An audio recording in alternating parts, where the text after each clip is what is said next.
My name's Sean. I love to work at home. Commuting to work is like hell for me. Instead of working in a stuffy office, working alone in the peace and quiet of my home is perfect for me. But now, my company's telling me I can't work at home anymore. I have to work in the office now. Oh my God.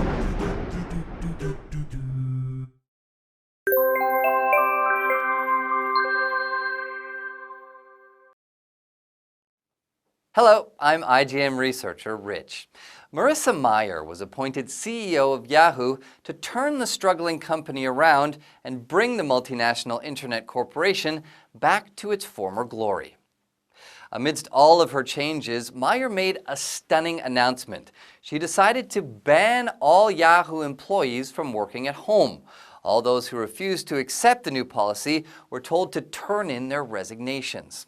Like Sean, who fears the confines of an office, many Yahoo employees went into a state of panic. They became frustrated at the thought of working in the office full-time.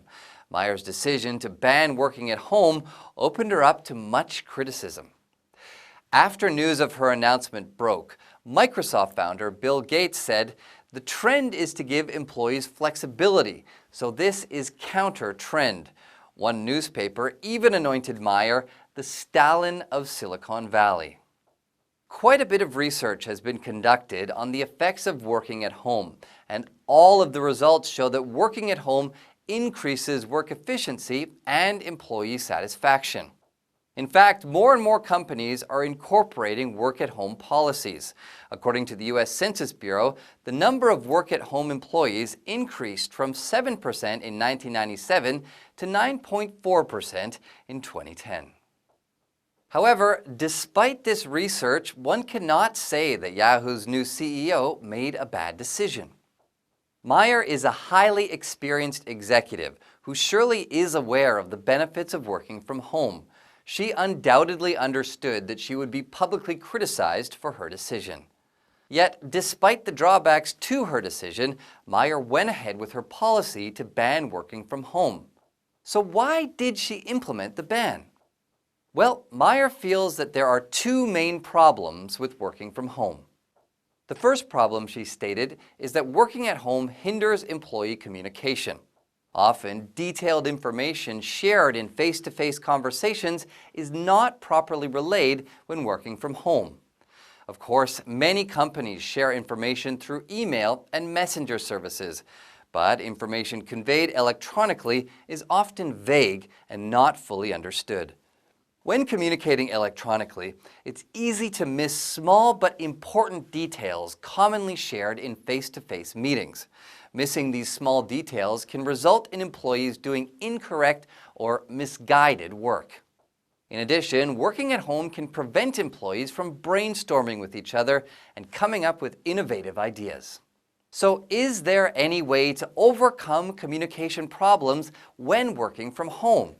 In response to this dilemma, Brett Kane, the vice president of global IT company Citrix, stated, "Working from home has its benefits, but nothing can replace real face-to-face communication." With this in mind, Citrix developed a flexible system which effectively incorporates both working from home and collaborating in the office. Essentially, employees are allowed to work at home when they have to do individual task-based work that requires a high amount of concentration. When employees, however, are needed to collaborate and brainstorm, they are required to be in the office. By implementing this system, Citrix has found a way to effectively overcome the problems with communication typically experienced when working from home, while also maintaining the work concentration benefits associated with it. But what if an employee lives too far from the office to commute? What if an employee is handicapped and cannot travel to the office? When dealing with these types of situations, video conferencing offers an alternative solution. In the event that video conferencing is not a viable option, there is also the possibility of recording face-to-face meetings for employees who can't make it to the office. This is another way to ensure that employees get all the information that they need. The second problem Meyer finds with working from home relates to a lack in focus and motivation. Meyer finds that working at home makes people lose focus, and in some cases results in a conflict of interest when work-at-home employees use their time on an employer's clock to launch their own businesses. According to a study conducted by the University of Pennsylvania's Wharton School of Business, employees lack the self-control to maintain focus on their work when a physical office does not exist. The study revealed that employees who work from home do not perform their duties as diligently as their in-office counterparts, and they oftentimes end up doing personal tasks while on the clock at home.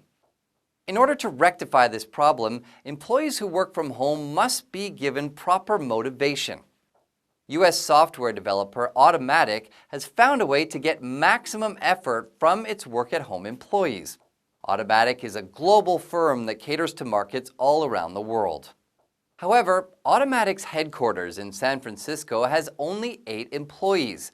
The other 120 employees work from home offices, primarily in Europe and Asia. Automatic measures the productivity of its work-at-home employees through various methods. For instance, whenever a video conference is conducted, attendance is taken. Employees' attendance rates are later factored into their performance review. The Korean Patent and Trademark Office is one of the few public institutions that actively supports working from home. Assessments are regularly conducted to ensure employee diligence and performance throughout the year. One such assessment rates an employee's performance in a comparative way. If the employee's performance is rated less than 90% of the department's average, that employee's work-at-home privileges are revoked. Another way to keep tabs on employees who work at home is by incorporating an office hour, where all employees must be logged into a common messenger service at the same time. Monica McGrath of the Wharton School also recommends creating a special area in the home to be designated only for work. There are also several other things to remember when trying to implement a successful work-at-home policy. Employers must first be aware of the fact that working at home can be lonely. It's easy for an employee to feel neglected when working alone, and this can lead to a lack of motivation. To cure this loneliness, a connection between remote employees must be made. This can be accomplished by arranging gatherings for employees working at home in the same area, or by encouraging them to join extracurricular company-sponsored clubs. Another important point is to fully recognize the contributions of work-at-home employees.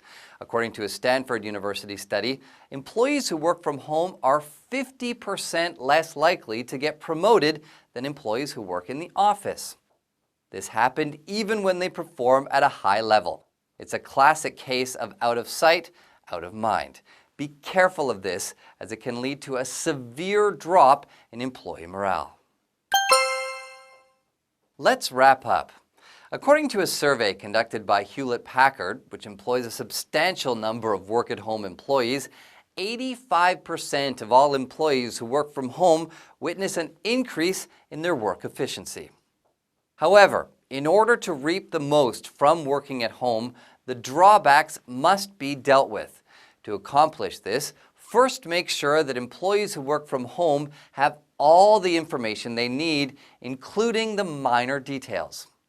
Second, implement various methods to ensure that employees maintain focus and motivation. Then, arrange social gatherings to make sure they do not get lonely. Finally, create a culture where their work is recognized on the same level as those working in the office. If not, you could face harsh opposition, just like the case of Marissa Mayer, CEO of Yahoo.